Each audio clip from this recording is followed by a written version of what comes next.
Welcome. Thank you so much for joining us this evening in this very important moment. Missed you guys the last time. Sorry I wasn't around, but I know it was fantastic. I heard the recording, so really glad for all the participation on there. Please let me know where you're joining us from. I am in the lovely Atlanta, Georgia area. Okay, let me be real. I'm in a suburb of Atlanta, all right? Just outside of Atlanta. And I'm so happy that you're taking this moment to join us. This is a topic that if you went to church where I went to, these were not things that we talked about, okay? As far as I'm concerned, everyone had immaculate conception, right? Everybody got pregnant through an angel descended on them. So now that we're all married and kind of trying to examine a lot of these topics, I'm glad that we can have this discussion in a safe space. Again, this is where you can ask anything. And as Keisha mentioned, the Q&A right there at the very bottom of the screen.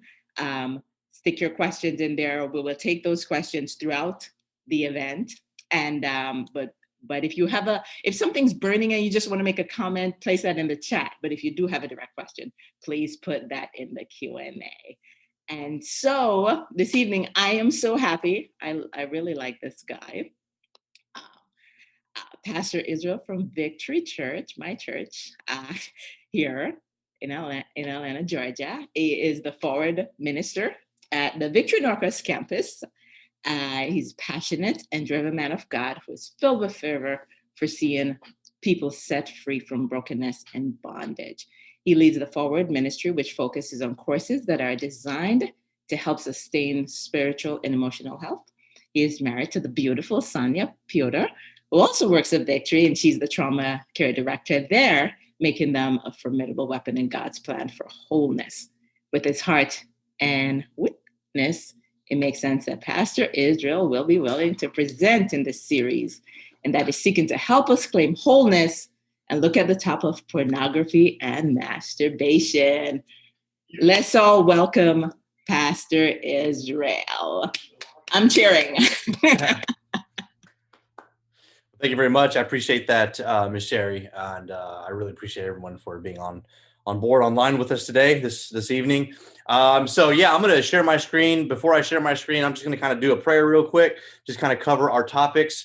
I've been working with people struggling with sexual brokenness for the past 14 years, maybe a little bit over that, but I'll just say 14 for right now.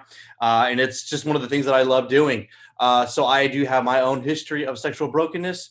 And so a lot of what I'll be sharing tonight comes from the way that I saw the Lord mend me, what I had to go through, some of the things that I had to experience to discover total wholeness. So Jesus, as we go further into this evening, Lord, I pray that your presence will be made known, that we will see your face in all of this, that we will hear your truth. And for those who may not be believers, for those who are just stopping by, I pray that you have a special word for them as well. And so I know that the way that you crafted this particular this session here is for everybody. It's basically open mic to the public. So I know you have words for them. And so I trust in you. We trust in you. We receive. We come to you with open hearts. In Jesus' name we pray.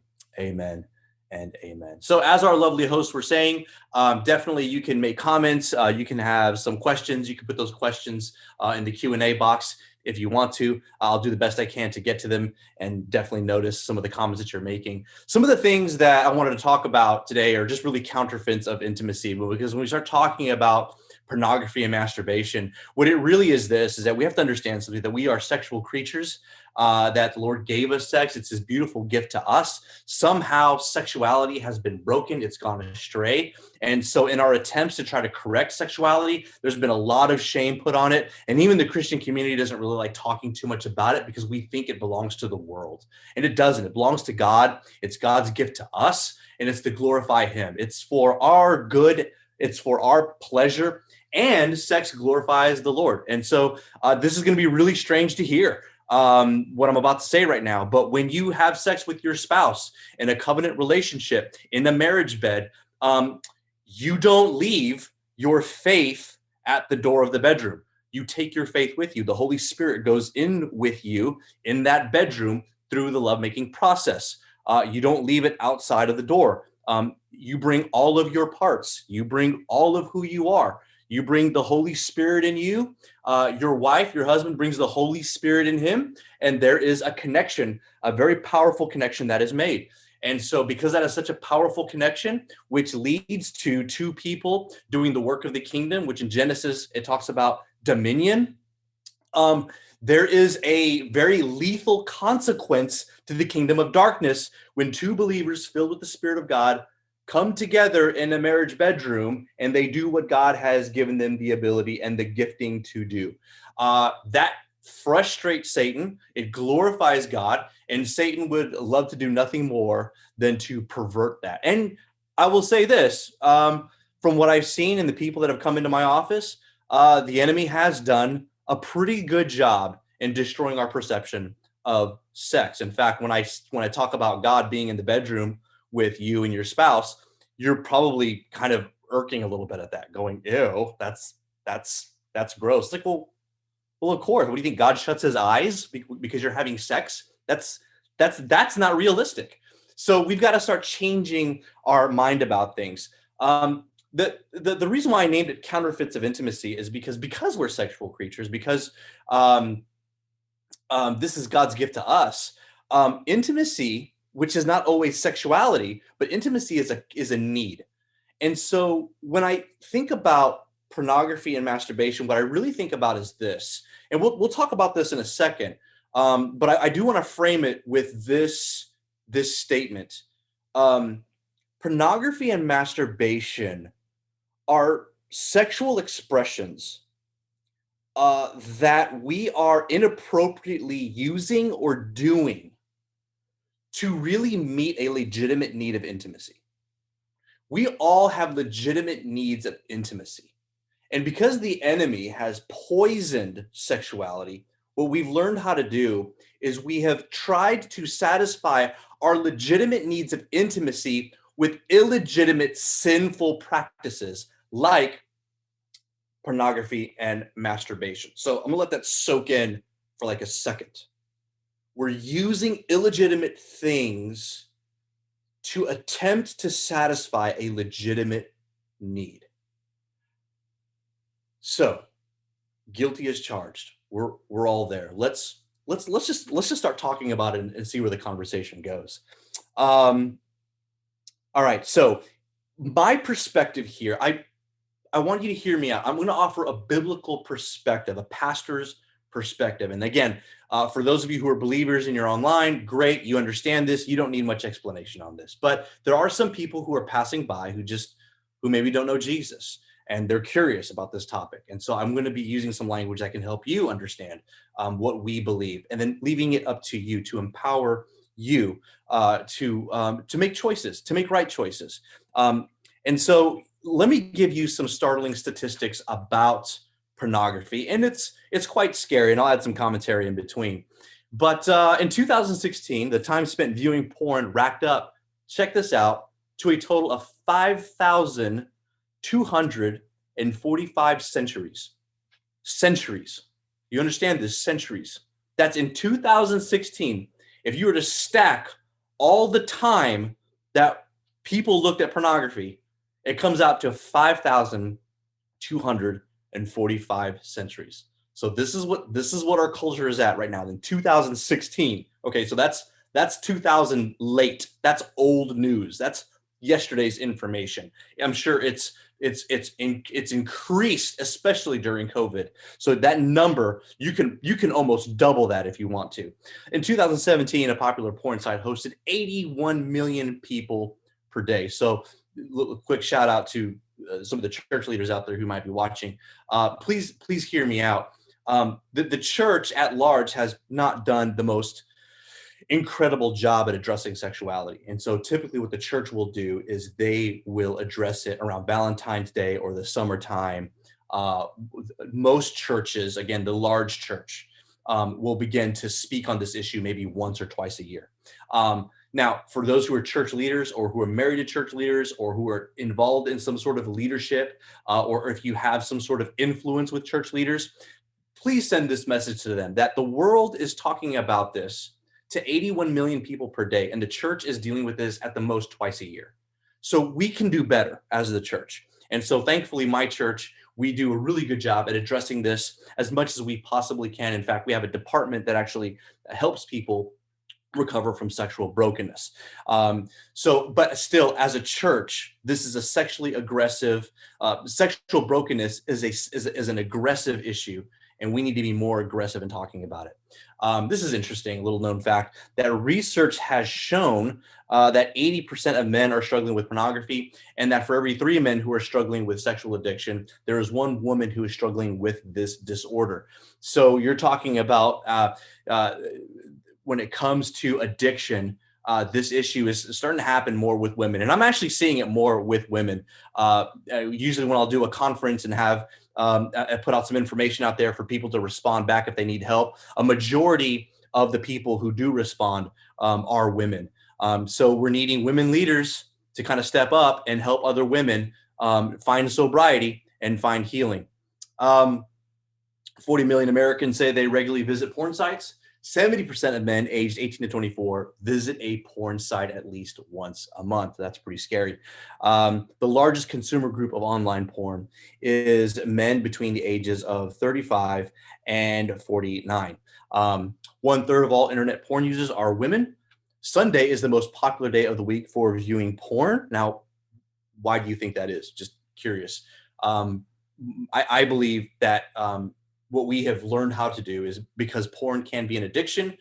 Porn is used as a vacation from our struggles and from our stress. And so I do believe that as the work week begins on Monday, we're looking as a humanity, as a people group, we're looking to find an escape to the begrudging work schedule that waits for us on Monday morning. And that is our last ditch effort to try to find some sort of relief. Also, Thanksgiving happens to be the most popular day of the year for viewing porn. And I don't understand really why that is. I think that that's just a time of pure gluttony. I think it's a time when we're around family. Family being put in those environments does push a lot of our stress buttons. And being around certain toxic people around the dinner table can definitely push some anxiety buttons. And it can activate certain fears.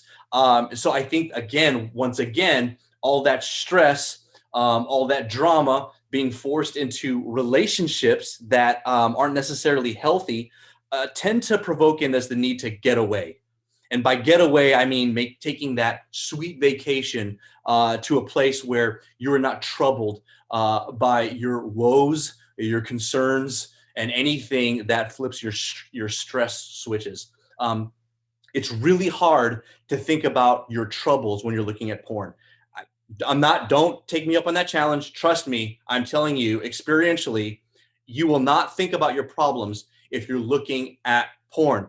That doesn't solve your problems. It medicates, and all it does, it puts a Band-Aid on the wound.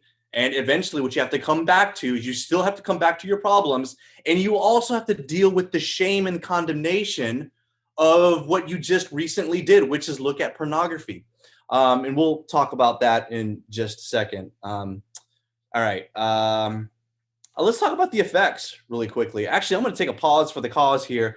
And I want to see just some of the comments that are happening here. Yeah, hey, look, you know what? Someone talked about Celebrate Recovery. This is a great opportunity. We'll talk about resources in a few minutes, but Celebrate Recovery is also a great resource for this. So if you know of a Celebrate Recovery in your area, that is absolutely okay. Hey, curious, Sherry, is there anybody out there that's asking any interesting questions at this point? Yes. So I do have a question here. How should you handle it if you catch your child masturbating? How old is the child? All right. They didn't say. So No problem. I mean, masturbation, this is the thing about masturbation. And what I'm gonna say is gonna sound like permission. It's not permission, but it's just gonna happen. Masturbation is a part of, now if your son is masturbating and he's 4, there might be a little issue there. If he's 25 and living in your basement, then that's just kind of weird. So we'll have to talk about that. So if he's around the age of puberty, post-pubescent, I mean, if he's getting in that age, that sweet spot between like 11 or 14 years old, I hate to say this, it's just normal. It's a part of life. But here's the invitation that you have, and I don't know who asked that. If it was a woman that asked that, hear my heart. I would say and have a conversation with dad and say, this is now where we start to talk about the male genitalia. This is where we start talking about sexuality. This is what we start talking about God's design for sex.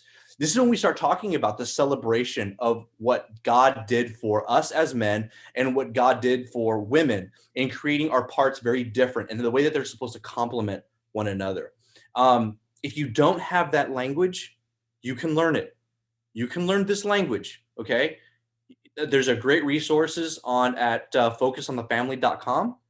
So if you go to focusonthefamily.com and talking to your kids about sex, take some time, read it, and learn it. If you don't have this conversation with your kiddos, the culture, our sexually broken, aggressive culture will teach them for you. And you don't want that in their heads. So you have to take the initiative to begin those conversations with them right now. If you don't have a dad that can do this, single mothers, I love you. I am a product of a single mother. There are plenty of people that you can talk to. You can refer them to safe pastors like me, their youth pastor, maybe a safe uncle, somebody who is safe, who loves the Lord. And if you wanted to do it, I would take a crack at it, but it really benefits the son when you're talking about these issues and you happen to have the same type of plumbing they do. So you really want a godly man speaking life into their sexuality. The reason why we're so broken when it comes to our sexuality is because no one taught us how to surrender our sexuality to the Lord. No one taught us how to bless no one gave us the blessing over our sexuality.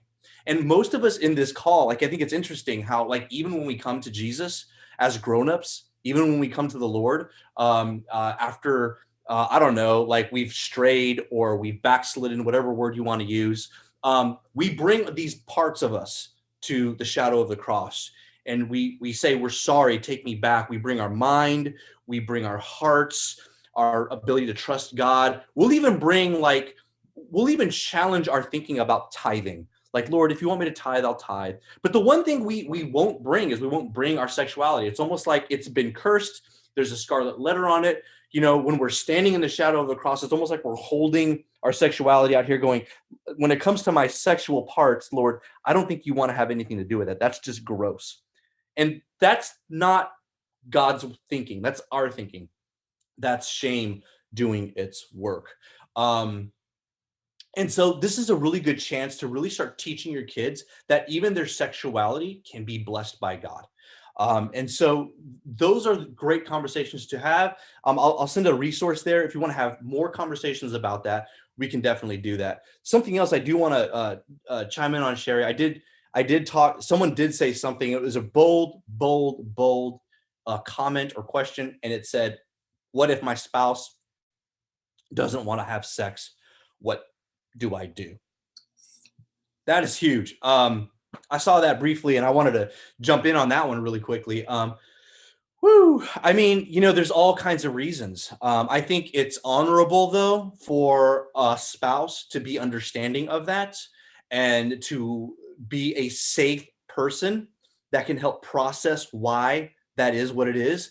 I think you had a person earlier talking about sexual trauma. Usually, if a person does not want to have sex with their spouse, it could be a couple of things there. And I'm not going to speculate for your situation because I don't know your story. But the one thing that I would say is that there could be a sense of betrayal. There could be a lack of safety that she's not feeling. And maybe there is some undealt with trauma that she doesn't know how to process or that he doesn't know how to process.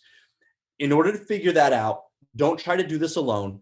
I am going to ask you to go to a therapist and start having those conversations in a non-pressured, almost like a very tender, loving way, very patient type of way. And I know how spouses, we can all get a little frustrated and aggravated when we're not experiencing sexual intimacy with our spouse, we've got to have a little patience and kindness there.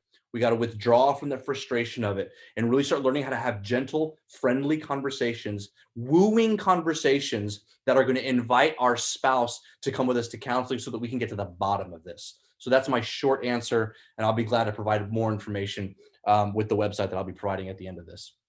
Hey, really quick, moving right along. So here's something that neurologist tells us about porn and masturbation. It slowly creates a brain makeover. So they explain from the world of neuroscience that pornographic images both quickly imprint and alter your brain by triggering an instant, involuntary, but lasting biochemical memory trail. Basically, what it's saying is that pornography, it's not like drugs that come into your body where you can like eventually, you can flush that stuff out of your body. The images that your brain captures stays there. They can get fuzzy and they can lose their power, but those images will usually stay there. It's really hard to wipe out or erase a memory. And it also creates for you kind of a pattern, a way of living, where your body will know. It's weird, but for a lot of addicts, when people are trying to stay away from pornography, it's really interesting, but they can look at movies that like on Netflix and they can tell if there's any type of pornographic scenes. Now, not even pornographic scenes, more like R-rated scenes. They can tell that there's an R-rated scene in that movie just by the title or by the cover of that particular that pic that's on Netflix. And what the brain is doing is, because the brain has been washed over with all these pornographic images, it's constantly searching for anything that can provoke a sexual response. And it's always on the lookout for it. And so that's something that is activated by constant pornography. So when guys tell me, it's like, hey, Israel, I watched an R-rated movie today. It's like, did you know it was R-rated? Like, no, man, I couldn't see the rating on the bottom. I didn't even know. Like, it could have been anything. I was like, what was the movie called? It's just Ninja Assassin something. And I'm like, okay, you knew there'd be something dirty on there, though. Like, be honest, dude. Like, you knew there'd be something dirty on there. Like, I don't want, like, tell me you knew something deep down inside you that was cheaply made and like none of the actors are known. Like, you totally knew it was a B movie, right? He's like, you know what, Israel, you're right, dude. I knew that there was something in there. And because it wasn't triple X rated, there was something that I could do to get by my convictions, and I could keep watching it and I could chalk it up as a mistake. And I'm like, yeah, see, your brain is constantly searching for those images. So you don't want to teach your brain. You don't want to hijack your brain that way. And that's kind of what pornography does. This is interesting. When you add self-gratification to the mix, like pornography, and now that an orgasm has been experienced as a direct result of you viewing pornography, this will hijack your reward circuitry. So now the brain is realizing that when you look at porn, well, now you're going to get a treat, which is orgasm. And this is the treat. Neurologists tell us, this is point 3, neurologists tell us that when you experience an orgasm, the same endorphins are released in your brain that are released when a person does heroin. So that's very powerful. When the orgasm flips that switch, it was like this European scientist that looked at the brain activity that was happening. And then he matched it, this person having an orgasm, this person having a response to drugs, and they were both the same activity. So that's how we can kind of understand, not kind of, but really understand that pornography is very addictive. Couple of things here that we need to understand, actually 5 that I really want to help our general audience wrap their minds around is that porn teaches us that men and women are objects to be had and conquered. Don't look at it, just trust me for what I'm saying. But when we look at pornography, it is so dominating. It is so violent. It is so aggressive. It is so consuming. It doesn't do anything to really help people understand the beauty of lovemaking and two people becoming one. It doesn't happen. Even if in the sexual positions, if you see the sexual positions, I'll say this. Here's my G-rated version. Let's say this is the soft part of us. Okay, the face, the chest, the stomach, right? And then this is the backside of us. Very rarely in pornography, okay, are two people like this. Now, when we talk about being in love and we talk about the way that God wants us to make love, and we talk about real intimacy, it's really face to face, eyeball to eyeball. Okay, your vulnerable parts with their vulnerable parts. That's the beauty of lovemaking. My vulnerability versus your vulnerability. I mean, you want to talk about like Hebrew times, and if you want to go way back to the Old Testament, I mean, really what it talks about is when two people are making a covenant agreement. Covenant, there's that word. Like we believe in marriage, but what we really believe as Christians in our Christian community is that covenant. We're in a covenant with God. What people are doing is they're making an agreement, and one person walks around the other person in a circle. The other person walks around the other person in a circle. And either before or after that, what they do is they take off all their armor. And what they're basically saying is this, is like, I'm making a covenant agreement with you, and I'm taking off all my armor. Basically saying this, I trust you so much that I'm willing to risk my life for you. And that's that face-to-face connection, that covenant agreement. And that's how they made covenants back in the day, which is similar to marriage. When a couple comes together face to face, eyeball to eyeball, looking deep into each other's souls. Pornography doesn't do anything about this. Pornography is usually this, okay? It's usually some sort of awkward position like this. It's some sort of strange position where it's genitalia against genitalia, but there's never really any face-to-face interaction. Or maybe in pornography, there's even tools. There's even things that are brought into the bedroom that distance a person's flesh from the other person's flesh. And that's not intimacy. That's aggressive, consuming abuse. It's just abuse. And again, if you have any questions about that, we could talk more about it. I don't want to dive too much into that because that could be a whole hour in and of itself. But anyway, so I'll go to the next one. Porn teaches us that sex equals acceptance. I mean, it's just this strange idea that if I'm willing to have sex with you, that I am receiving, I am accepting, I am embracing who you are. And for people who are looking for acceptance, pornography is one of the greatest threats, because the thing about pornography is that those videos will never reject you. Pornography will never, ever reject you.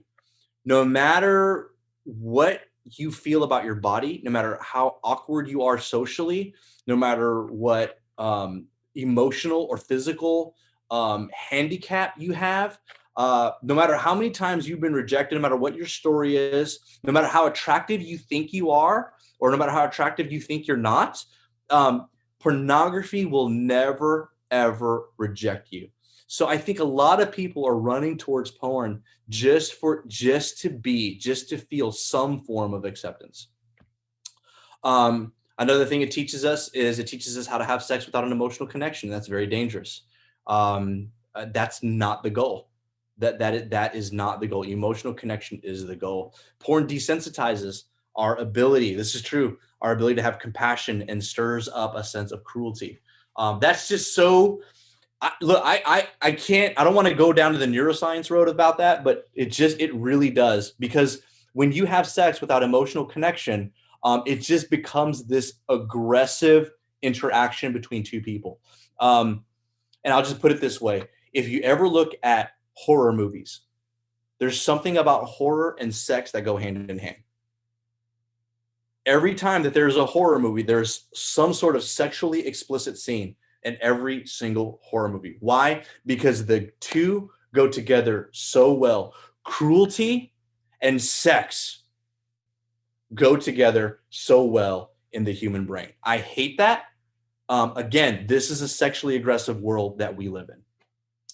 Here's the last thing. Porn leaves us craving for more risky and adventurous behaviors. It's the gateway drug. I mean, it really causes us.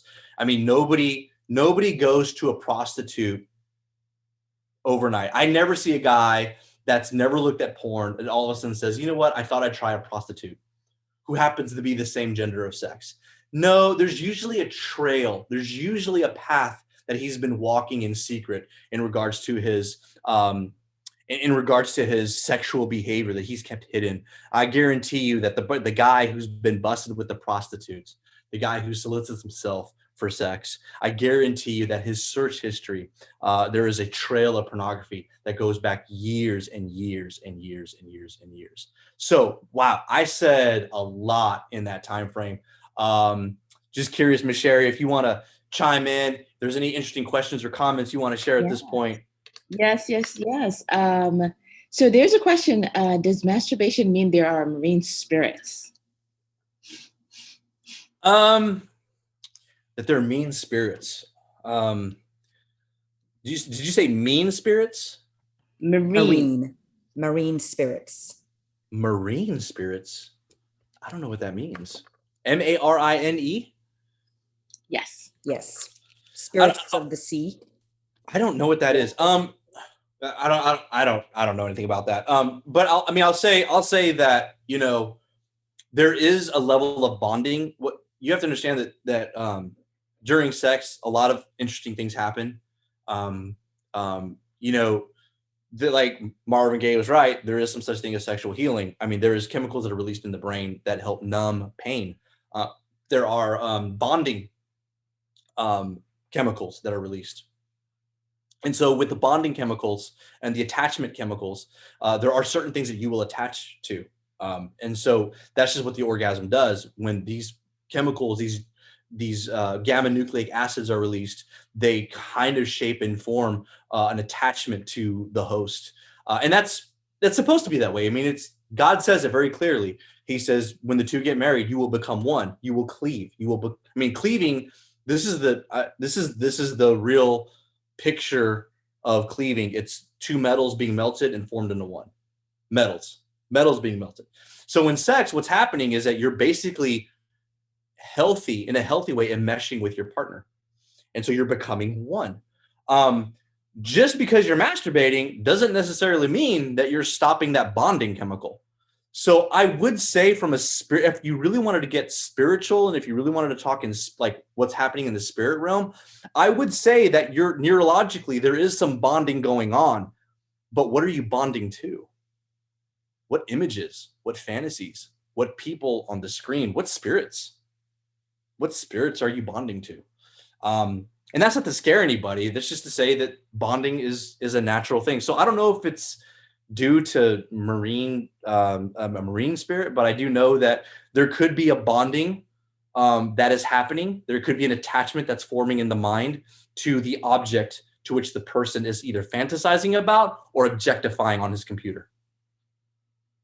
There's another spousal question here. If my spouse wants me to touch myself behind closed doors, is that considered masturbation? And the second part to that, is the Song of Solomon truly a book of intimacy for married people?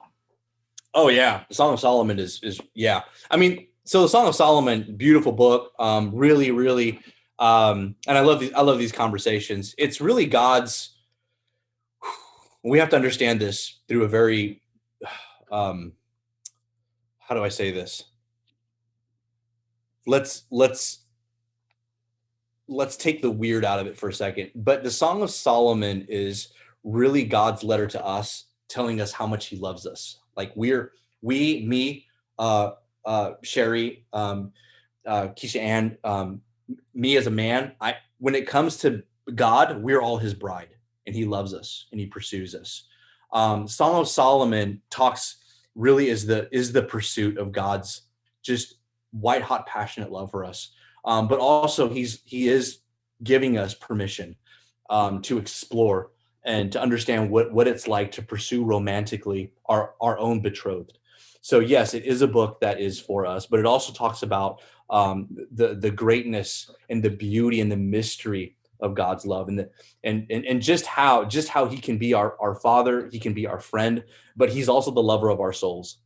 And so that's just an extremely powerful, for those who are non-believers, that is a really hard truth to wrap our minds around, but it is true. He is the lover of our souls. As far as your husband or your wife asking you to masturbate behind closed doors, stuff like that. Again, masturbation is just a part of life, I think. Uh, I I don't understand the value of that. Rather than, here's what I would suggest: if that person was in my office, I would ask that person to talk to their spouse and to say, "Why do you want me to do this to me? Why do you want me to do this to myself?" Intimacy is about two people, not one. And so, why would I want to exclude you from such a romantic moment? So, for me, the big question is why? Why? Because I want to be able to just, when God gives me a gift, I want to use it right. And so I just want to make sure that if there's a reason for me to have to do this, and my spouse is asking me, I want to make sure that I can go before God at the end of the day and say, God, were you smiling in this moment? Did this glorify you? Like what I did this glorify you? And so I'd like to know more information about that. So I would just say to the spouse, ask why. Why do you want me to touch myself behind closed doors? I'm curious to know that. And maybe there's an alternative. Maybe there's a way that person can be involved somehow. Because again, sex is for two to become one, not for one to fantasize about two. Sex is for two people to become one. It's not for one person to fantasize about two. So I would start the healthy conversations with that. So I hope that answers that question. I like that quote. I like that. That's pretty good. Another question: what's your basic definition of porn? Yeah, I would just say being a voyeur to,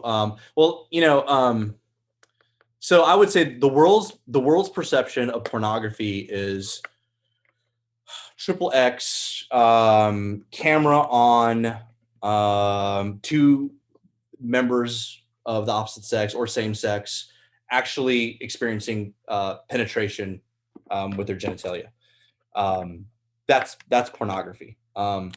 But I think as Christians, we need to quit looking at those levels of porn, and really we need to, as believers of Christ, we need to understand what is a hint of immorality.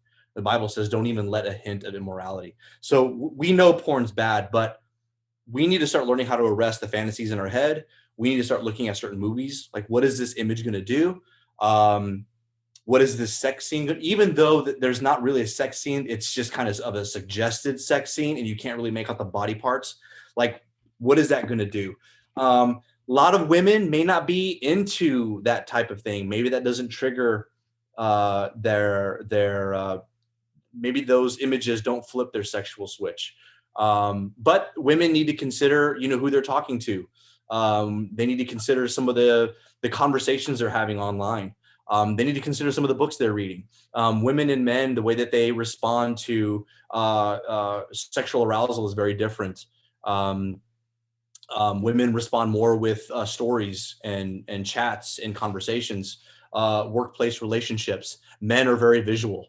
And so we need to be accountable for what we're seeing, who we're talking to, the kind of relationships that we have, and not always looking at it as this is porn. I've stayed away from porn, so I'm good. And so I think it's easy for someone to just say, well, I haven't watched porn, so technically I'm pure. Well, that may not necessarily be true. You may have had an inappropriate conversation. Maybe you exchanged a flirtatious text with someone. Maybe you looked at someone's Instagram account and you admired their physique. For me, I'll tell you right now, anytime that somebody requests me on Facebook and I see that image and I know it's not a friend, I know it's someone trying to bait and hook me, and I look at that image, and before my thumb hits delete, I look at that image for one more second, I just looked at porn. In my terms, in my world, I just look at that as porn. And I'm like, Lord, you know what? That wasn't cool. I should have deleted it much quicker. And I'll talk to my wife and it's like, hey, so there's this person and I can't get this image out. I just want to talk to you about it. That's just not cool. I'm sorry about that. She's like, well, thank you for telling me. I do appreciate it. So porn, according to the world's definition, it's just sexual intercourse fixed on genitalia, meeting genitalia. And usually there is some sort of branding on it that says porn. I'm not going to mention the name, but it'll tell you it's porn. So that's kind of my answer on that. Awesome. Just getting back to the original question regarding the child, I'm thinking this is related to it. The age is 10. And someone kind of following up with that said, what if it was your daughter? Same thing. Daughters need to have those conversations. I think with daughters, I think mom needs to come in there and start talking to the daughter. And again, they have the same parts. And so this is a time where we need to start blessing our children, and we need to speak blessings on them and remind them what genitalia is for, and that it's been made by God. It's not a mistake. It is part of the body that has been blessed and is covered by the cross. And so again, for more content on what to say, focus on the family. And if you just want to do sex talk, focus on the family. It'll take you right to some really good conversation starters with your kids. Make sure it's private, and you'll see all this stuff. Don't call it, the cooter and the vajayjay. Call it what it is. It's the vagina. It's the penis. Just this is what it is, and it's nothing to be ashamed of. And make sure that you're posturing yourself in a way where you're coming from a place of authority from the Lord and confidence that do you believe as a parent that those places are truly blessed by God, that those parts of our body are also like our hands and our feet, extensions of God's grace and mercy, that those are extensions, those wonderful parts, okay, are extensions of God's grace and mercy. If you don't believe that, it's going to be really hard for you to kind of teach this with conviction. So make sure you get it in your heart first as a parent. That's some good stuff. When you talk about that, when you think about how, I love that you mentioned how the church has not spoken much about it, and if as a child growing up, these things were shunned, you become a parent, those feelings are still there. So that's really, really nice for us to really understand that these things are deep rooted and deep seated in us. Yeah. That needs to absolutely. Yeah. So one question here, and I think you kind of touched onto this a little bit, your thoughts on R-rated shows with nudity. Can that be seen as porn? Should Christians watch shows with nudity? No, I can't judge. I'm not you. I'm not the person. I know that I can't, not with my history. I can't see a particular naked body and not do anything with that thought. That thought will haunt me for a little bit with my experience. And so it stays in my brain. And there's privacy there to that. And so, what am I going to do with that image later on is what I got to be honest with myself about. And again, I don't think it's good to, for a Christian, I just, for some reason, I just don't feel like viewing someone's nakedness. I don't think that's a sacred act that, again, I ask this question, Lord, did you smile upon this moment? I just don't think that that's something that God smiles upon. Now, of course, if I'm a doctor and whatever, that's my job. I mean, that's, but when a naked body is on screen and the producers of that movie and the directors and the writing team have it put that body in there to elicit some sort of sexual response from its viewers, I just don't want to be a part of that production. I don't want to be a part of that at all. I don't want to be a voyeur to someone's vulnerability and nakedness. I personally don't feel okay with that. But it depends what you believe. I believe that because I have a relationship with Jesus. And when I meet with him at the end of the night, I'm going to ask him, it's like, Lord, did I glorify you with my eyes today? And so that's just something that's going to come up in my conversation with God. There may be some Christians that don't have a problem with that whatsoever. And I don't know where that belief comes from. I would say this. I would challenge anyone who believes that it's okay to be a voyeur to someone's vulnerability that way. Find out where it comes from, and hold it with a loose hand. And really, who cares what I have to say about it? What does God say about it? Who Jesus, when you meet with him at the end of the day, what is the Almighty, the lover of your soul, the one who created these body parts, who blessed our body parts to be set apart for his good work? What does he have to say about R-rated movies? And so I'll leave that up to you. I have there's a question here too. Sure. Because being born to we do have a ton of questions. Being born to a teenage prostitute, I was introduced to sex at a very early age. Porn and masturbation was part of my life for a long time, and it tainted my thinking about sex. Now, sex in marriage isn't as pleasurable as it's meant to be. I don't know how to fix that. Yeah, hey, I'll just tell you this. Jesus doesn't mention much about therapy in the Bible. He just did it. He just did therapy. He was very somatic. He was face to face. He asked a lot of questions. He sat with people, knew their first names. He went beyond the symptom of their behavior and went to the root.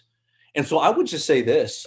I would experience Jesus through the form of therapy.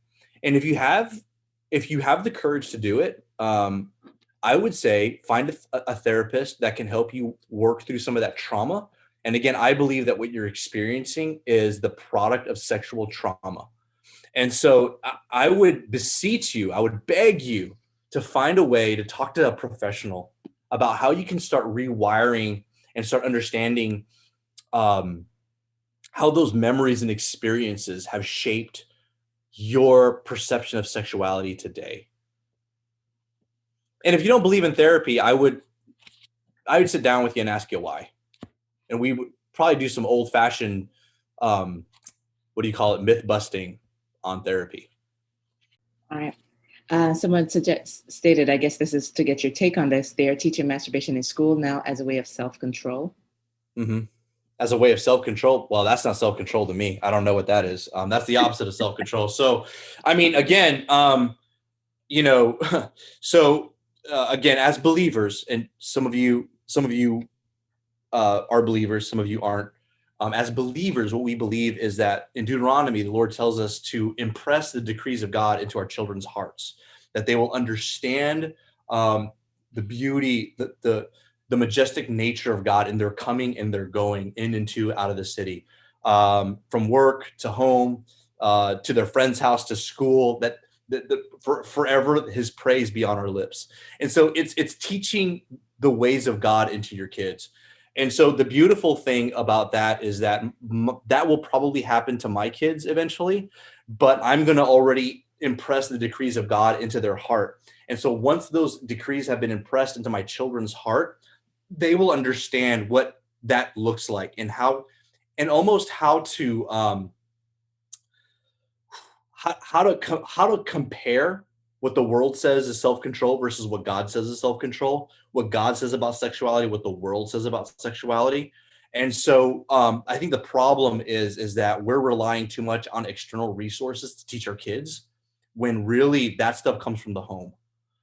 We need to be the ones that are teaching our kids how to pray, how to live godly lives, how to surrender our sexuality to him, how to understand what it's like to have erections, how it feels to be able to feel lonely and wanting to be liked by the cutest boy in school. We should have those conversations with our kids on a regular basis. In absence of those conversations, the world is going to have a greater pull on your kids' hearts. So if you give them those conversations at home, the less of an influence the world will be. So as much as I'd like to say, like, write a letter to your school, tell your principal that that's not necessary, which I agree with, and I think you should. But for the most part, if you're giving your kids what they need at home, that truth will be able to absorb some of the nonsense that our public schools are teaching. So that's just kind of my soapbox on that. I wish it could be a little bit more sensitive to it, but with time, I'm afraid that I'm coming off as a little bit curt. But again, I don't know the situation. I don't know the story, but I would say this, lean on getting God to speak into the sexuality. Don't let the world do it for you. Is and this is kind of masturbation with spouse. Is masturbating to homemade porn of you and your wife, or even just masturbating to thoughts of your wife, wrong? So I don't think it's wrong. And I do think that there's, erectile dysfunction, and I do think that there's, I don't think that there's, as long as it's mutual, it's not hurting anybody. But again, like, understand that try to incorporate some sort of physical connection to one another. God, if and I get it, some guys, they go out of town and their point of reference is they're thinking about their spouses, vice versa. And maybe that's the only person about, and you use that fantasy. I think it's okay.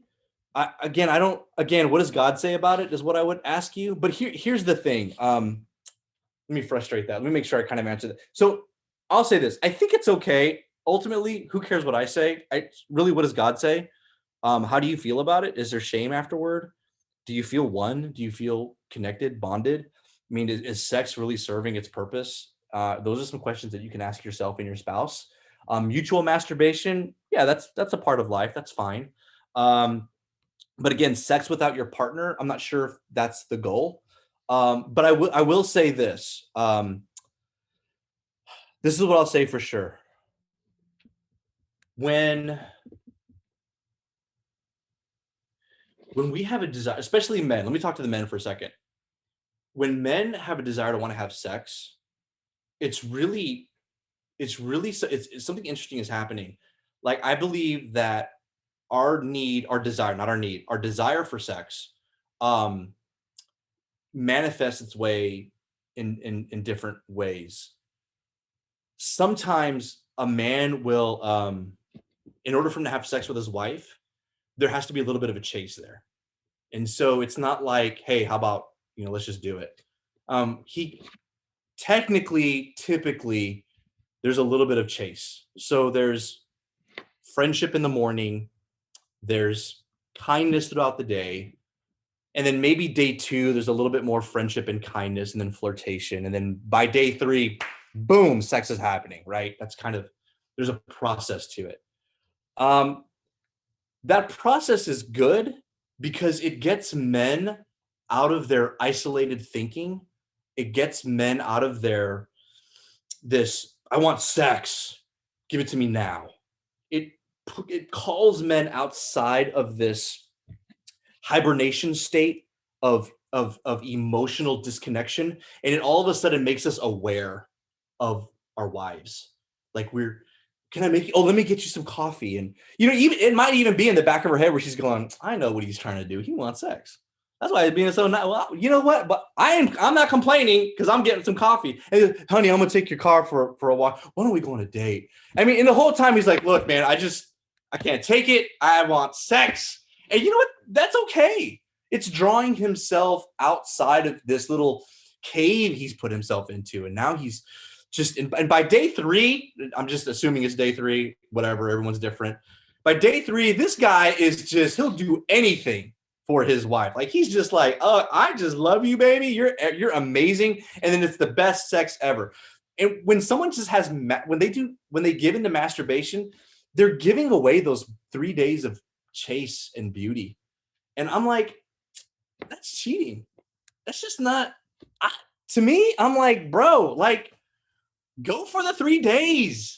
It's beautiful. Like, those 3 days are the best 3 days that your marriage needs for this week. This week has been hard. You need some friendship. You need some sweetness, man. You need to crumble in front of your wife. You need to be like this helpless little puppy dog sitting at your wife's lap, begging for her attention for 3 days out of 7 days. Dude, don't cheat yourself. Don't masturbate. Don't lose your mojo. Like, pursue her, man. And so I just think that's what happens. And when you masturbate, you just kind of like, boop, you turn it off. You miss it. I don't know. That's just my personal rant. and preach All it. right, well, there you go. There you go. Preach it, and yes, we want to be pursued. Yeah, I mean, it's just, and I'm sure there's I can't speak for women because I'm not a woman, but I'm sure there's something in that with women too. I'm sure there's a little bit of a, ladies, like, let them chase you. Good Lord. I mean, don't, I know what the Bible says. I know. I mean, don't let them have it so quickly. Gee whiz. I love it. I mean, good Lord. That's awesome. That's awesome. Yes, we have some applause in the chat room, so that's awesome. Yeah. So let's see. My gosh, all of that made me lost my space in this. Okay, so there's a question. It says, how does one man talk to another man about their body? A man to a son? I'm sorry, it didn't say, but I guess we could approach the two. It just is a man to another man. I mean, if it's I mean, I don't really know how. I mean, I think having conversations with other men and talking about, hey, so dude, like, I'm having a hard time this week. I'm struggling. My wife is emotionally and physically unavailable this week. I think, man, I'm having a hard time focusing and concentrating. I think having those conversations are really good as long as they're done with honor and respect. And I think it helps. I think it helps for men to be able to talk about these things in the open and bring out what is mysterious and bring out what is unknown and what is taboo and putting light on it and praying for one another. I think there's beauty in that. And yeah, I'll say this. I have those conversations. It's like, how you doing? It's like a little frustrated, it's just, it's been a minute. You're like, okay, dude. Like, I've been there, man. Just keep loving your wife, bro. Love her strong, be kind, be her friend, keep pursuing her. That's real. All of us men are dealing with it. And I think it's good for us to have those conversations about it. As far as a man talking about details about his stuff, I don't know. I don't think that's the question. But if a man is talking to his son, then yeah, I think a man can be very honest and vulnerable about what he experiences now. I can say this here, but when it comes to time to talking to my sons, we do talk about anatomy. We do talk about sensation. I do share with them that it's normal, but part of self-control is that we don't go around down there and we don't explore to the point where we become obsessed with that. And so this is where we get to choose self-control, that while there's sensation and while it feels good, once exploration is done, it's kind of hands off. And I teach my sons how to have conversations about that. Yeah, I mean, and again, focus on the family gives some great content around how to talk about that. How to use, the testicles, talking about the penis, talking about the head, where most of the sensation, where most of the parts that feel the best, where that is located on the penis. All of those things, all those conversations are had at Focus on the Family. So you can definitely use that. And I would encourage you to read that. I mean, this is your child's sexuality we're talking about. Don't try to figure it out like you're trying to put together the lawnmower without the instructions. Don't do it. Read, and read. I have a question here asking, how does porn teaches one how to enjoy one another if one does not know what to do? So I guess, can it be a teaching? No, absolutely not. No. Yeah, it'll teach you. It'll teach you how to objectify and hurt the other person, and how to, remain disconnected, and how, and it'll actually teach about the unrealism of sex, which is a whole bunch of people screaming and shouting, and that's not always the case. It's about taking, it's about consuming. It'll teach you that. But no, pornography is not a tool for education. I will say this: the best way you can ever learn about sex is to just make love to your spouse and to be patient and kind with them in the bedroom. and to accept whatever emotional response they are giving and offering. Sometimes, again, like, it's not always shouting and screaming. Sometimes there's tears. Sometimes one person won't have an orgasm, and there's holding. Sometimes it's just laying together naked. Sometimes it's not even movement. And I understand that what porn teaches you, and I'm going to be graphic here for a second, I'm sorry, but it's just this banging. That's pain. That's just, and while that may be the case in some marriages, but I would say that sometimes it's not always that way. That's not always what sex is. Sometimes it's just a man being inside his wife and just laying there together. And there's beauty in that. And so porn just teaches you one way. It's aggressive. It's intense. There's theatrics. It's all about that person, one person basically getting off and the other person getting off. And that's sex is service. It's an act of service. And so we want to make sure that we're stewarding our spouse's emotions and their desire for sexuality the same way, with honor and with grace. So the best way to practice, the best way to learn is just make more love with each other and be forgiving and be graceful and accept each other for what they can offer in the bedroom. That's the best way. So it's and now that you're talking about spouses, someone is asking, is it wrong for a man or woman who have not been successful in finding a spouse to masturbate?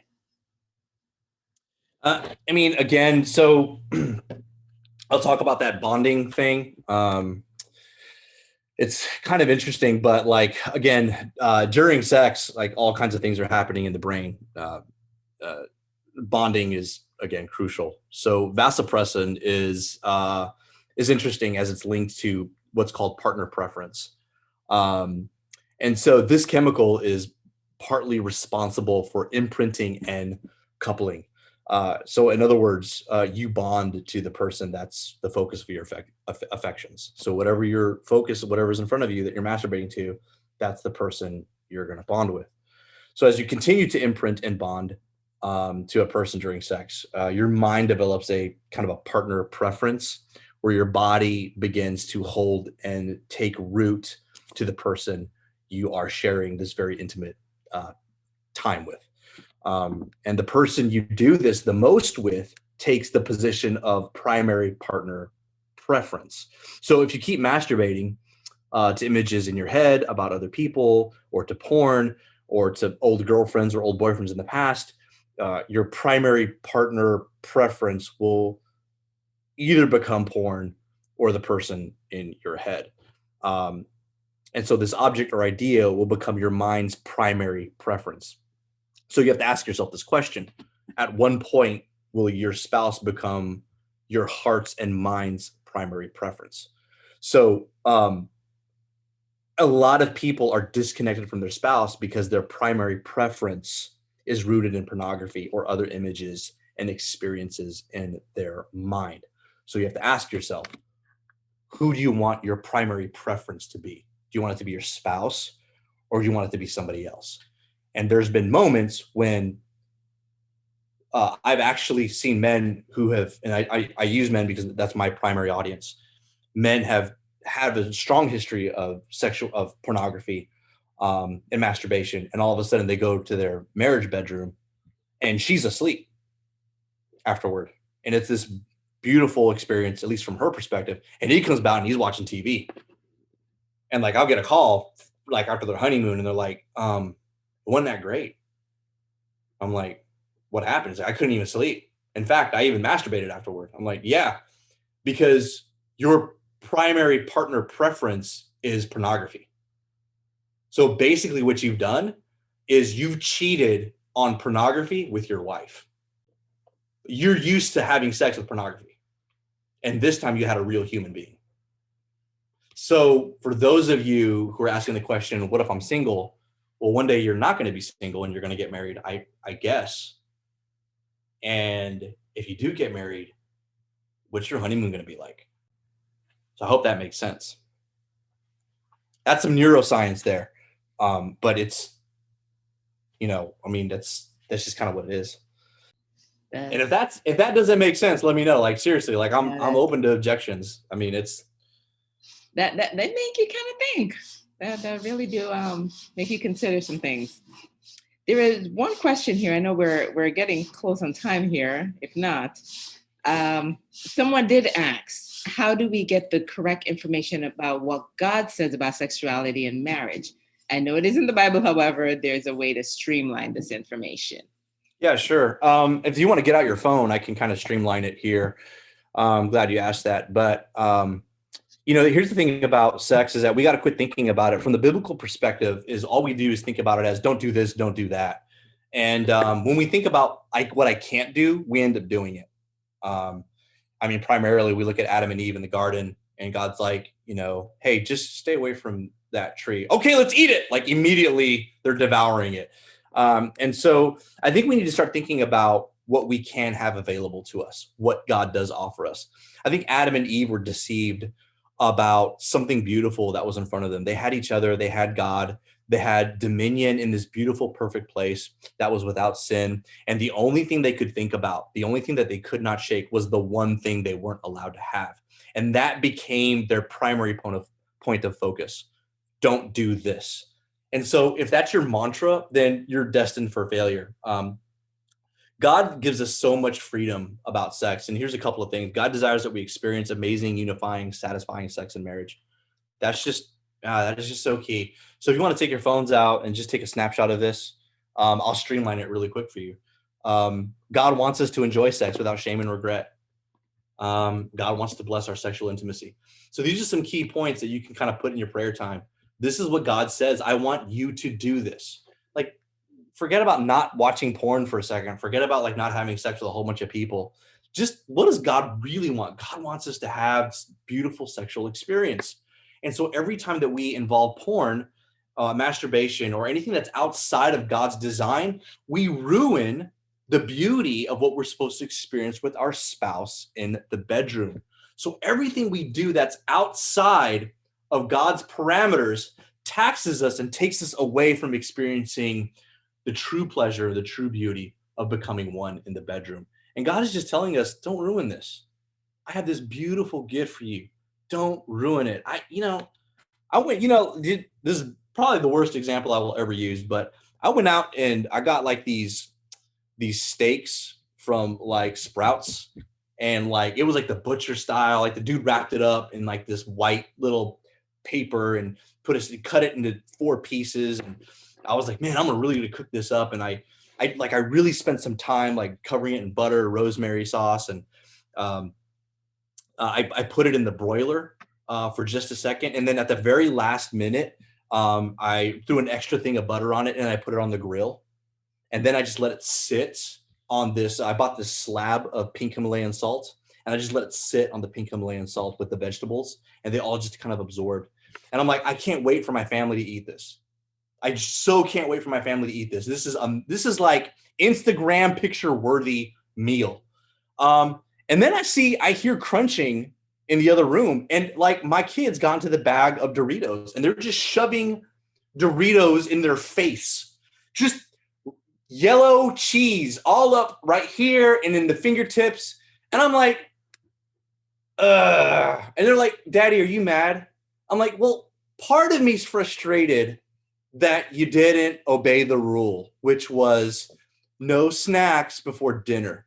But you know what I'm really frustrated about is that you're really not going to get to enjoy this steak that I made for you. And that's kind of how God views this beautiful gift that he's created for us and has given us. He's like, just wait for the beauty that awaits for you in this bedroom. And don't go off and eat something fast and cheap. Don't consume something that's just going to ruin your appetite for what awaits you. And how often do we do that as humans? And so I think what frustrates heaven, I think what really causes God grief is the fact that we just don't want to wait. And so that there's something worth waiting for, that there's something beautiful there. A couple of scriptures I would say this again. We talked about the scripture earlier. You could take a snapshot of this.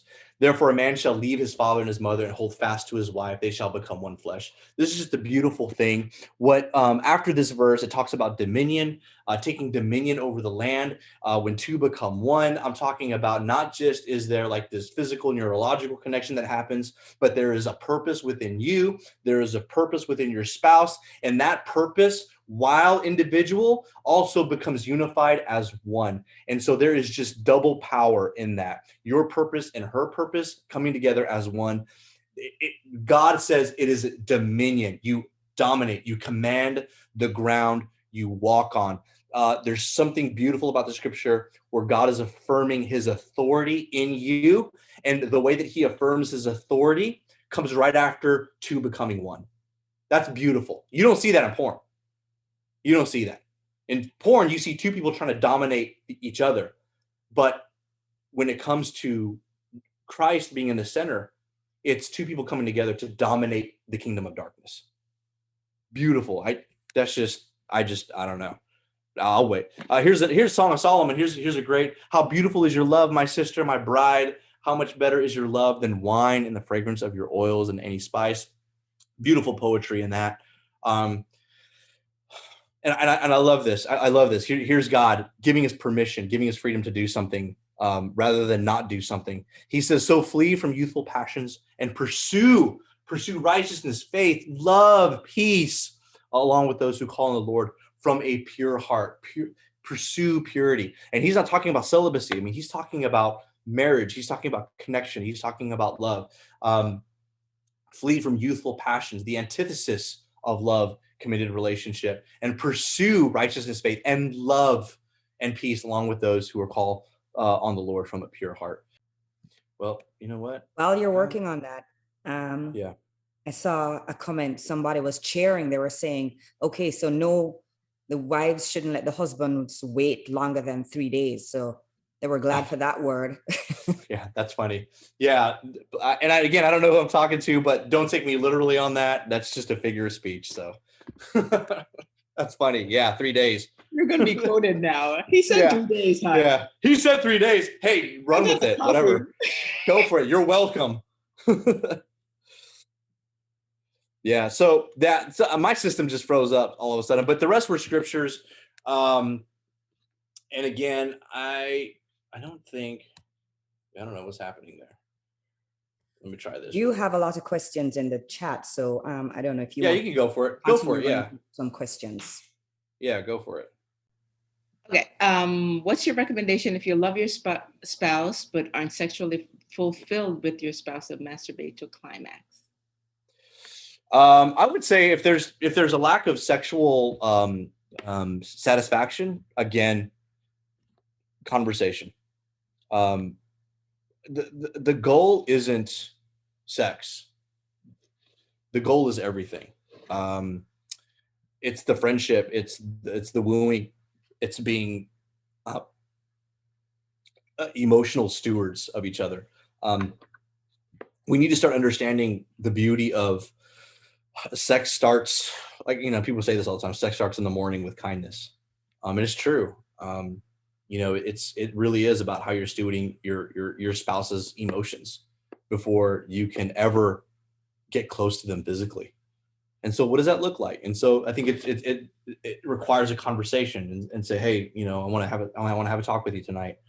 And whoever it is, the wife talking to the husband talking to the wife, there's like, I want to, how can I help? How can I help you? How can I serve you? How can our lovemaking be better? And ladies, and I use ladies back and forth.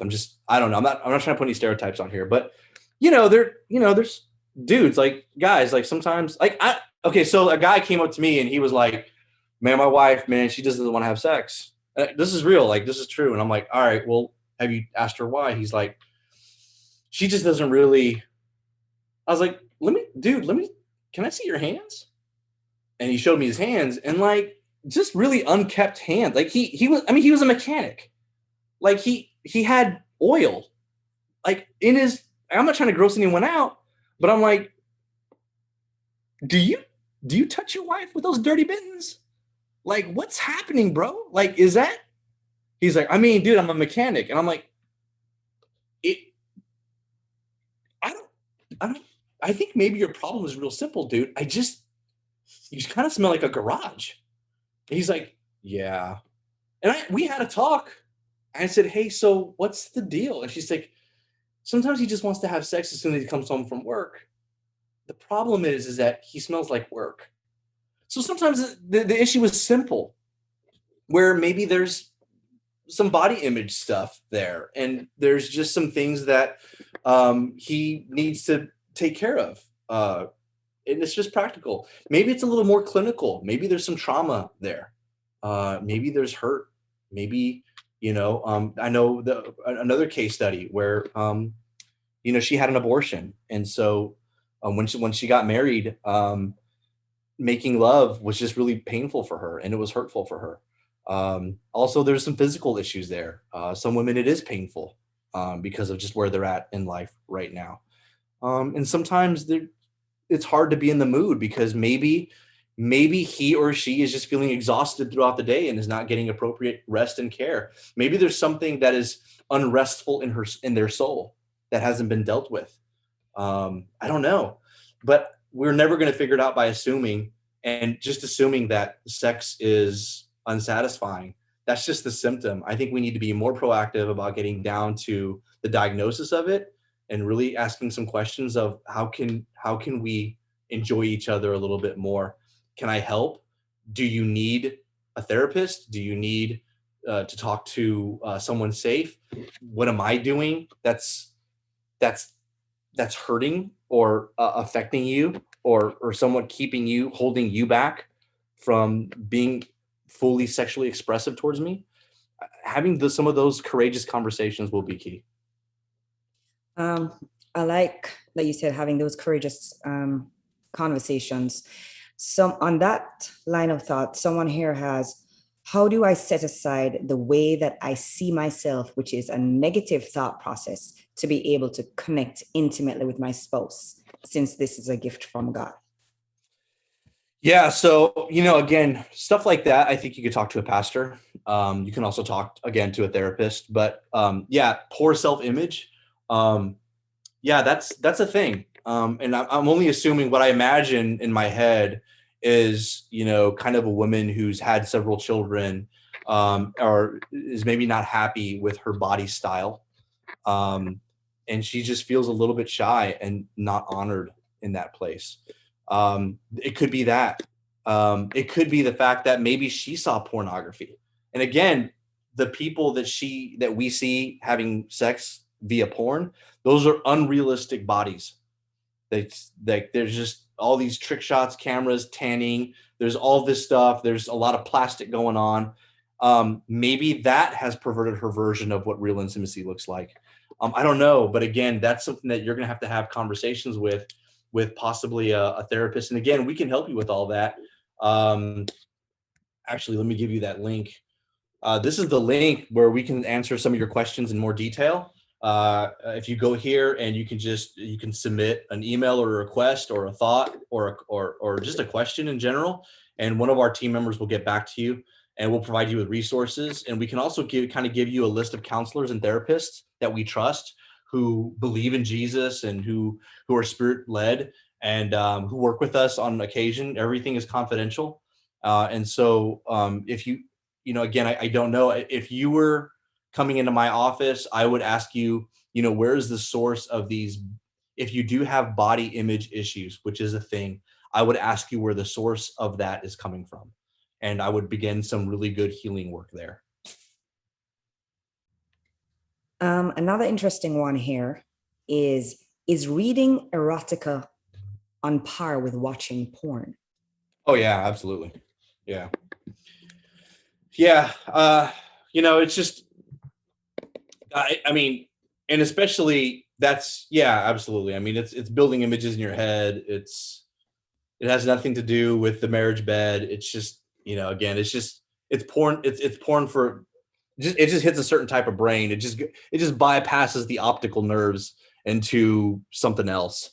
And so it's kind of leaving yourself open to those imaginations and thoughts. And again, you want to talk to a secular person, a therapist who is not who's not a disciple.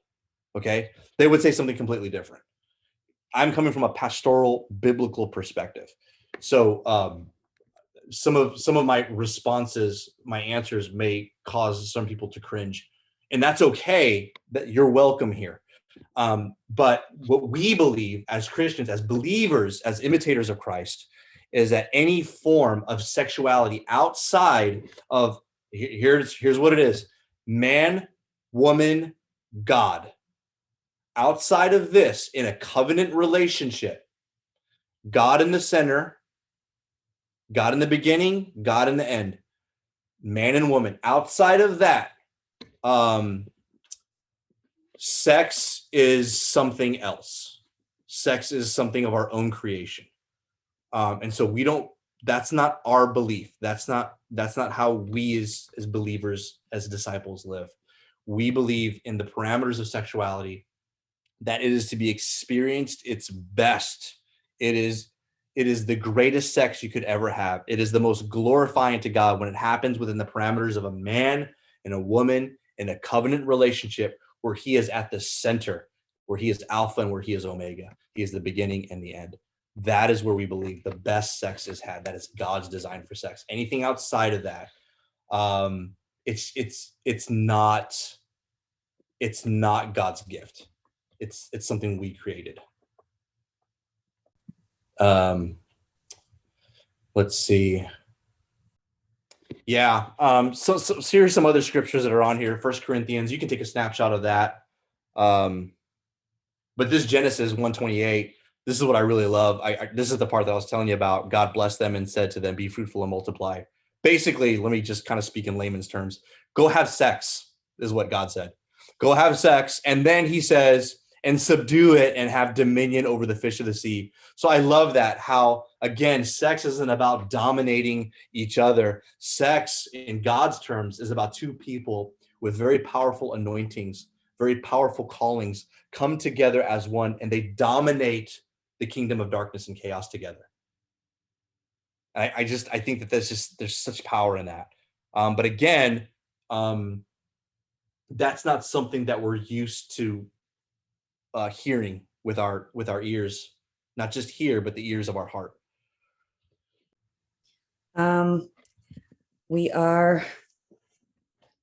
Time is running out, but I have there's a question here that I would like the person who asked anonymously, and thank you all for putting your questions out there. Really appreciate it. But can you tackle this question for this person? Sure. I had an affair and my husband found out.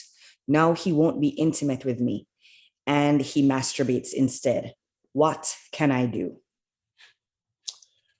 Wow. I mean, again, I think that there are some things that I think he needs to work on. So here's the thing about the affair. There's been a lot of that's traumatic. You basically it's betrayal trauma, and so it's got a name, and because it has a name, you've got to deal with it specifically. And so I would invite someone to kind of come in and help him process the grief and the betrayal that he's experienced, to start working at developing that trust again. Because there's all kinds of reasons to that. I mean, I hear that, and I feel like if I could just borrow God's heart for a second.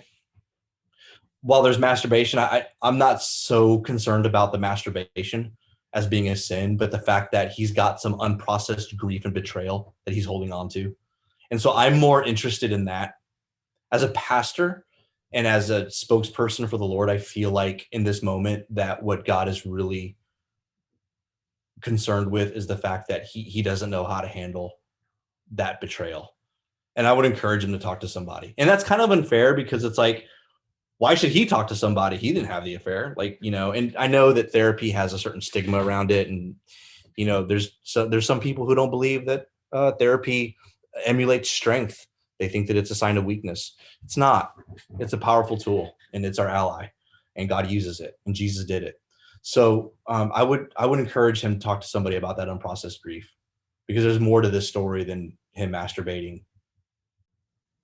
I like this one. Is it okay to make a video with your spouse and let them have naked pictures of you? I would. I mean, again, if it's consensual, you're adults, that's fine. But again, the thing about video and pictures is that there's still distance. There's a part of me that just kind of aches a little bit at that, because I'm like, well, if you can have a video, that's great, but like, why can't y'all just be in the same room and just, playfully tease each other and get naked in front of each other? Like, I don't understand that. Like, why is it on digital? Why? I mean, I would ask the question, what is it about the digital experience that is better than the physical experience? I question that. I don't understand it. I think it's okay. I mean, I don't see anything there, but I just go back to, but if they're there and if they're with you, why can't you playfully engage with each other while you're both in the room? I don't see anything wrong with that. I'm suspicious about anything that puts us at a distance from our partner. Mm-hmm. I think we can probably put these two questions together. Mutual use of sex toys, is that okay? Like a vibrator, if both partners agree and both partners mutually enjoying porn to spice things up. I don't think that, again, from a biblical perspective, I don't think that porn is ever, there's ever an excuse for pornography. And again, with everything that we just talked about, with the scriptures that we used, I would just apply all those scriptures. None of that. Again, as a believer, as a disciple, I don't think that's useful, that it glorifies the Lord. You're bringing other people into your bedroom. Nakedness is such a vulnerable thing. The way that porn is created, the way it's made, the spirit in which it is created, I just don't see it as a useful tool to frame a relationship in any type of format. Tools, there is some erectile dysfunction. There are some people that do rely on it because there are some physical issues where they cannot perform. I think that it's okay there, but again, anytime that you replace physical intimacy with an inanimate object, again, object is a form of disconnection. The goal of sex is to connect. The goal of sex is to unite. Using a piece of plastic in lieu of human tissue is just disconnection. And I think that it breaks the intimacy that's there. So I don't think that it's helpful. Is it pleasurable? Probably. I mean, yeah. But that doesn't necessarily mean that it's healthy, that it's good. I would say again, ask God. If you have any questions, if you have any serious concerns, I'd talk to somebody who knows a little bit more about the way that people interact physically, and the way that people interact, and the way that they connect, and the power of flesh on flesh. There's just something very. All right, so God, let me elaborate on this really quick. And this is a huge. I'm gonna go for it. So for those of you who are believers, you'll get this. In the Old Testament, there was this burning bush that occurred in the desert out of nowhere. It just, this burning bush, and then Moses was out tending to goats, and then this was really God calling Moses and saying, "Hey, let me get your attention. Come here." And so Moses is like, "Okay, all right, cool. I'm coming." And he's like, kind of doubts, and then you can imagine that Moses is kind of out doing his thing, and God is calling to him, and God is so powerful that he can't come in human form. He has to come in the form of a fire. If he came in any other form, like Moses would be dead. So he had to come in that flame. And God says something really interesting to Moses. he says, take off your sandals. And there's something beautiful about that. I want you to understand this if you're not a Christian and you're watching this, even if you are. But what God is actually saying to Moses is, Moses, it's been so long since mankind has been face to face with me. It's been so long since you have experienced me. What I want you to do is I want you, as you're standing on holy ground, and God says this through the burning bush, take off your sandals, this is holy ground. What Moses is saying is you're standing on holy ground. And there is something that is separating you from me. There is a very thin sheet of leather that is standing in between the soles of your feet and the ground that I am touching, which is now an extension of me. What I want you to do is I want you to remove that thin sheet of leather so that the soles of your feet can touch the dirt that I am consumed and now a part of. I want you bear with me. I want your humanity to touch my glory. I want skin on skin with you. That's what God was saying. I am suspicious of anything that removes me and separates me from my beloved, my bride. I am suspicious of anything that gives me distance from her, especially in a sexually intimate environment. I'm just suspicious of any toy, any object, anything that I have to use on her. That just, there's something about skin on skin. It's just powerful. And it's not just sexually. I mean, skin touching skin, it's the most beautiful part that our humanity craves and longs for. And if we don't get it, we die. I mean, I kid you not.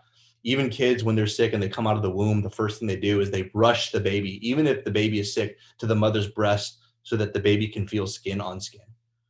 And something is happening on that skin on skin moment. It's just we neurologically, things are blasting in our brain where we're developing trust and connection.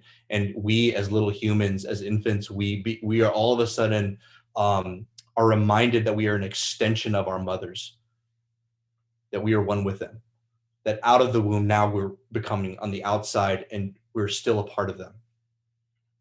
And if you don't have that, babies become extremely sick. There's just something to it that's just beautiful. And God knew it and God understood it, which is why God had to stop being this God who was commanding stuff from the heavens and throwing down laws on stone tablets and said, look, like I love giving you my commands and I love speaking from the heavens.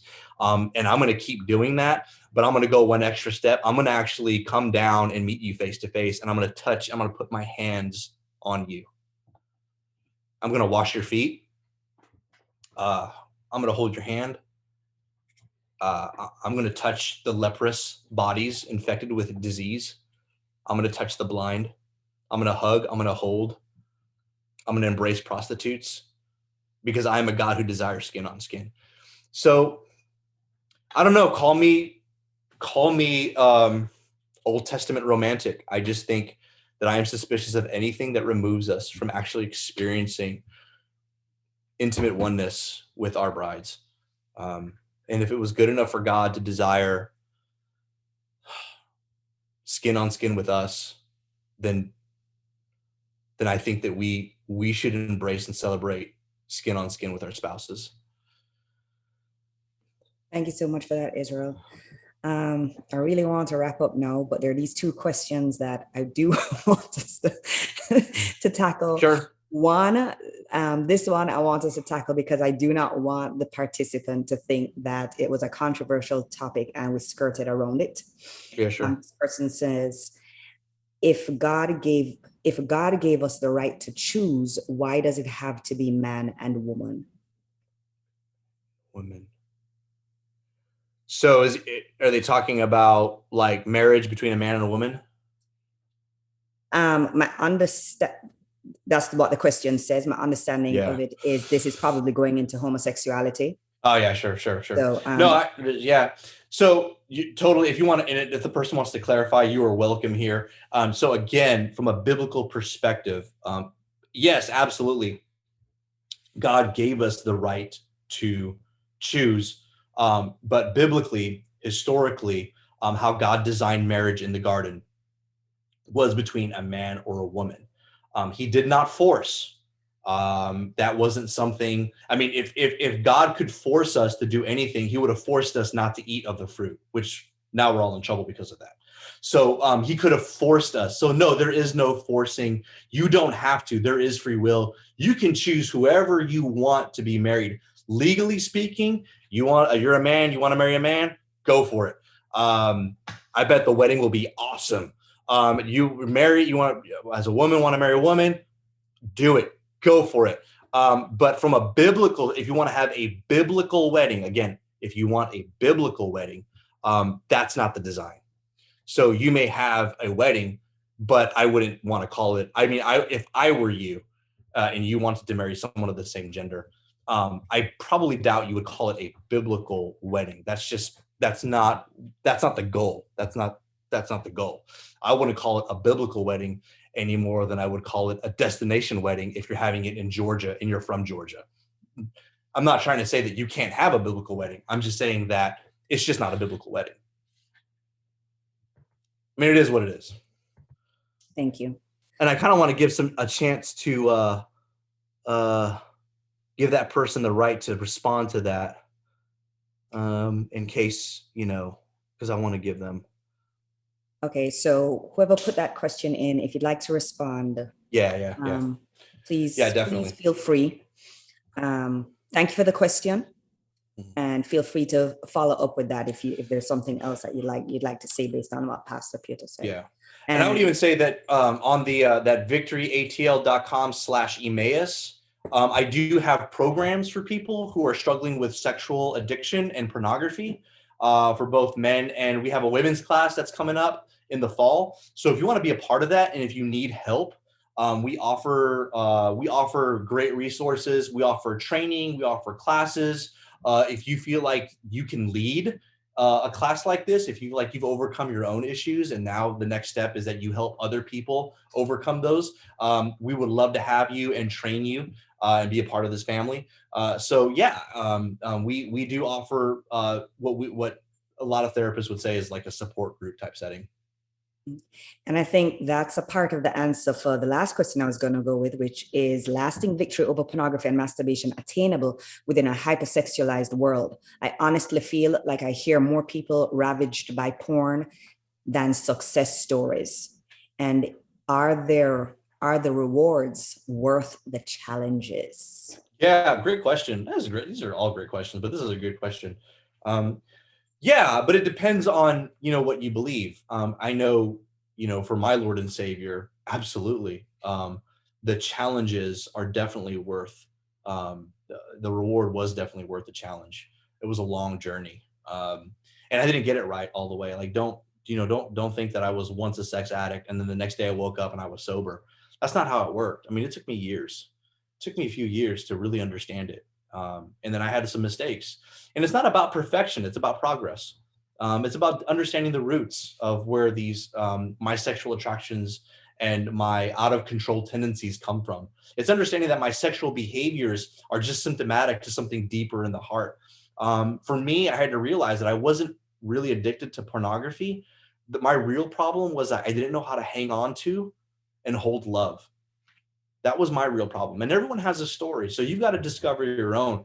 And so there are people that can help walk you through that. There are people that will journey with you, so that you're not alone. So victory is possible, and it does take work, but the rewards are, yes, beautiful. Okay. I think this is the same person who responded here. Okay. God made man first, then woman. Why do you say it's not right? God made man first and then woman. So I don't really understand the question. God made man first, then made woman. So I'm trying to read and yeah, I don't understand that. order, I mean, order is good, but the order in which man and woman were made has very little to do with God's intention for the oneness that they would experience together under the covenant. I mean, order has to do with some other things, but in the context of that, I don't think that order speaks to the divine invitation for us to have a marriage between a man or a woman. I can't see any. I don't see any contextual, any biblical context in that. Even for this particular question, I don't know if that has a relationship to why there is a command or there is the holy divine suggestion, the order in which God says, okay, marriage is between a man or a woman. I think those are just two different things. So I may not be understanding the question. And ladies, Sherry, speak. I mean, if you want to speak to that too, I may be getting it wrong. I may not be understanding the question. I'm not sure. I'm clear either. Yeah. It seems like it's speaking to the order, but yes. Yeah. I'm not sure. Yeah. I mean, it's good questions. It's good questions. I don't think order, who was created first, has anything to do with the actual command of biblical marriage being man and woman. And with that, I would love to thank all our participants. Those were some really good questions. Thank you for being open. Sorry for the ones we were not able to tackle tonight. We had people in the chat saying, praying for chains to be broken and lives to be set free tonight, joining from North Georgia. We had someone logging in from Celebrate Recovery Summit in Dallas. And once again, Celebrate Recovery is a Christ-centered recovery program that you can find out more about checking it online. We had someone saying, yes, I think it's God's day. Oh, I think this was a response to something you had said earlier about the issues with Sunday being the day. Right. So the person, the person responded saying, that's good. Yes, I think it's God's day. So we are struggling with flesh versus spirit, even with this addiction. Yeah, absolutely. That's good. I feel like there should be a part two. I know, right? One participant said, I love that we are talking about this. It is such a real topic. Loving the honesty and delivery and the discussion. Thank you so much, Pastor Israel and Sherry. Oh, yeah. Bless you, Pastor Israel, and good courage. This says, I love that we are talking about this. Oh, did I just read that? My eyes. Okay. Preach it. Oh, you're stirring up the church. Somebody said, preach it. Yeah. We want to be pursued. Oh, that was about the pursuing of the wives. And the husbands, I guess, if they want to pursue too, I guess, I don't know. This person said, thank you for interpreting the Genesis, the scripture in Genesis. That was beautiful. Thank you, Pastor Israel, Sherry, and everyone who helped bring this bittersweet sex and marriage together.